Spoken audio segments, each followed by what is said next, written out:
آج ہم سنیں گے تسنیم فاطمہ کی کہانی مینیکن۔ ذرا سا بھی وقت ملتا تو دونوں ایک دوسرے سے بات چیت شروع کر دیتے۔ ذرا اس لڑکے کو دیکھو۔ دیکھ لیا۔ دیکھو نا کیسے چل رہا ہے۔ لو، اب تمہیں لڑکوں کی چال بھی بری لگنے لگی۔ اور وہ لڑکی کیا؟ لڑکی کتنی حسین ہے، اور اس کے چہرے کی مسکراہٹ بھی۔ لڑکیاں ہوتی ہی حسین اور ذہین۔ ہاں، جیسے سارے لڑکے گھامڑ ہوتے ہیں، وہ بولا تھا۔ گھامڑ اور بیوقوف، تبھی تو ان حسین لڑکیوں کو لے کر گھومتے رہتے ہیں۔ ارے ٹھہرو، وہ دیکھو۔ کیا؟ وہ بوڑھے بوڑھی۔ ہاں، دیکھا۔ دونوں ایک دوسرے کا ہاتھ دبائے۔ اس کے چہرے پر پھر ایک مسکراہٹ تھی۔ اس عمر میں آ کر دونوں کو ایک دوسرے کی ضرورت شدت سے محسوس ہونے لگتی ہے نا؟ میں کیا جانوں کیوں؟ کیونکہ ہم کبھی بوڑھے نہیں ہوں گے۔ اس بار دونوں میں سے کوئی بھی نہیں بولا تھا، بلکہ دونوں ہی پتہ نہیں کیا سوچ کر خاموش ہو گئے تھے۔ قارئین، آپ کبھی کسی مال میں گئے ہیں یا کسی شاپنگ سینٹر میں، کپڑوں کے کسی بڑے شو روم میں؟ اگر گئے ہیں تو وہاں شوکیس میں سجے ہوئے مینیکن یا مجسموں کو آپ نے ضرور دیکھا ہوگا۔ ابھی جن کی گفتگو آپ نے سنی، یہ بھی اتفاق سے مینیکن ہیں۔ خدا جانے اتفاق کی وہ خوشگوار ہوا کے جھونکے کیسے تھے کہ اچانک ان دونوں میں جان پڑ گئی تھی۔ یہ شیشے کے دروازوں سے آراستہ ایک حسین مال تھا۔ باہر سے آنے والوں کا سامنا اندر داخل ہونے سے پہلے ہی شیشے کے دروازے سے لگے شوکیس میں سجے ان دونوں مینیکن سے ہو جاتا ہے۔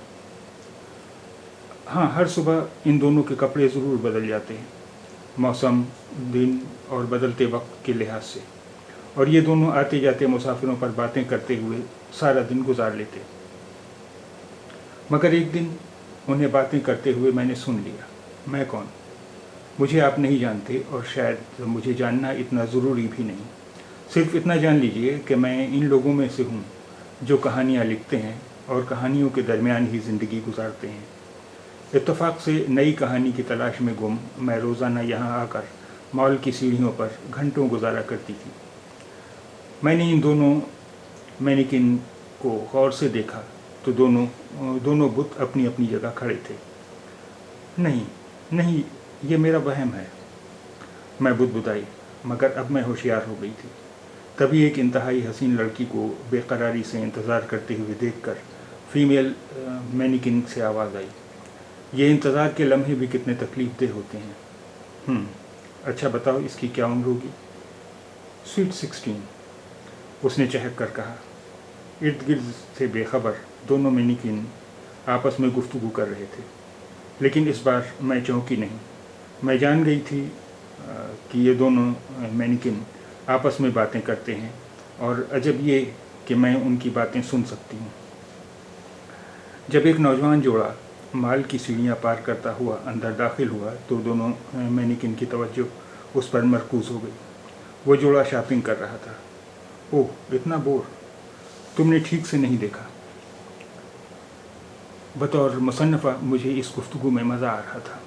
اچھا بتاؤ، کیا لیں گے یہ دونوں؟ کچھ نہیں، کچھ بھی نہیں۔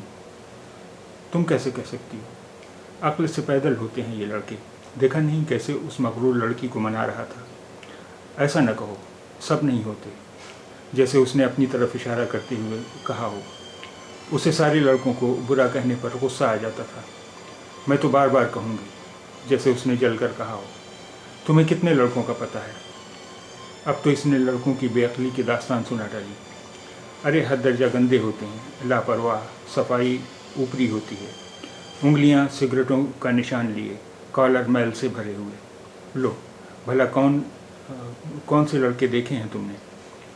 ارے تم نہیں سمجھو گے، وہ جو میرا لباس تبدیل کرنے آتا ہے، مجھے اس پر بہت غصہ آتا ہے۔ اتنی بدبو آتی ہے اس میں سے کہ ناک پر رومال رکھ لینے کو جی چاہتا ہے۔ اس کے دانت ایک دم پیلے، سانسوں سے تمباکو کی بدبو آتی ہے۔ میں اس کے نزدیک آنے سے گھبراتی ہوں۔ اس نے جیسے بیزاری سے کہا ہو۔ اب مینیکن نے بھی اس کی ہاں میں ہاں ملائی۔ ہاں، تم ٹھیک کہتی ہو، وہ تو مجھے بھی پسند نہیں۔ وہ جب میرا لباس بدلتا ہے ہر بار میرا رخ ادھر ادھر کر دیتا ہے۔ پچھلے ہفتے تو مجھے اس پر بڑا غصہ آیا تھا جب اس نے میرا رخ تمہاری طرف سے موڑ دیا تھا۔ پتہ ہے وہ دن میں نے کیسی مجبوری سے گزارا تھا۔ تم کتنے اچھے ہو، اس نے جیسے شرماتے ہوئے کہا تو وہ بھی نہ چاہتے ہوئے مسکرا دیا۔ بطور مصنفہ میں اس مسکراہٹ سے لطف اندوز ہو رہی تھی۔ زبردستی کیوں ہنس رہے ہو؟ دل نہیں چاہتا تو کوئی ضرورت نہیں۔ وہ نہ جانے کیسے اس کے مزاج کو سمجھنے لگی تھی۔ وہ لمحے بھر کو حیران ہوا، پھر مسکرایا۔ تمہیں کیسے پتہ چلا میں کیسے ہنس رہا ہوں؟ وہ چپ رہی تھی۔ تبھی اس نے دیکھا گول گول منہ بناتی، سرخ لپسٹک سے سجے ہونٹ، نخرے سے چیونگم چباتی ایک لڑکی اپنے ساتھی کی کسی بات سے ناراض ہو کر بڑی تیزی سے واپس جا رہی تھی، اور لڑکا اسے پکارتا پکارتا اس کے پیچھے بدحواس سا تھا۔ دیکھو ایک اور نظارہ۔ نہیں نہیں، میں ایسا نہیں مانتا۔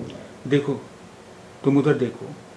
سائڈ کارنر پر جہاں ایک خوبصورت جوڑا موجود تھا، لڑکے نے دل کا لاکٹ لڑکی کی طرف بڑھایا تو لڑکی نے دو دلوں کو ایک دوسرے میں سماتے ہوئے شو پیس کی طرف اشارہ کر دیا، اور وہ سمجھ گیا۔ ہائے کیا ٹیوننگ ہے ان کی! ہاں بالکل ہماری جیسی ہے نا؟ بطور مصنفہ میں ان کی باتوں سے خوش ہوتی رہی۔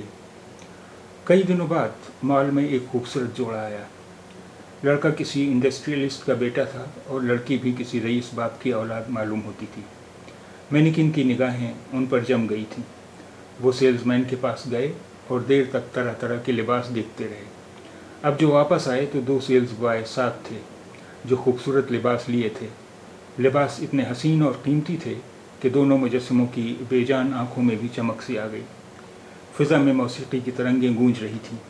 کچھ دیر بعد ہی دونوں مینیکن خوبصورت دولہا دلہن کی شبیہ لگ رہے تھے۔ وہ جوڑا جو اپنی شادی کے لیے لباس پسند کر رہا تھا پھر سیلز کارنر پر چلا گیا۔ تبھی فیمیل مینیکن نے سرگوشی کی۔ ہم نے سوچا بھی نہیں تھا کہ ہماری بھی شادی ہوگی، ہم بھی عروسی لباس پہنیں گے۔ ہاں مینیکن کی بھی شادی ہوتی ہے۔ اچھا بتاؤ کیسی دکھ رہی ہوں میں؟ واو بیوٹیفل۔ یہ سن کر وہ جیسے ایک دم بلش ہو گئی، مانو اس کی دھڑکنوں میں شور برپا ہو گیا۔ اس نے بھی اپنے ساتھی کی طرف عجیب نظروں سے دیکھا اور جیسے وہ سمجھ گیا ہو۔ اب دونوں ایک دوسرے میں سما جانا چاہتے تھے لیکن مجبور۔ مینیکن نے ایک سرد آہ بھری، آہ کاش ہم بھی چند روز کے لیے انسانوں کی طرح جی سکتے۔ ہاں اگر یہ سچ ہو جاتا تو میں کیا؟ میں تمہیں کس کے کس کرتا۔ ہائے! فیمیل مینیکن کے منہ سے گھبرا کر ہائے نکلا تو وہ فوراً ہی سنبھل گیا۔ ہونٹوں پر نہیں ہاتھوں پر۔ وہ دونوں انہی شوخیوں میں الجھے رہے۔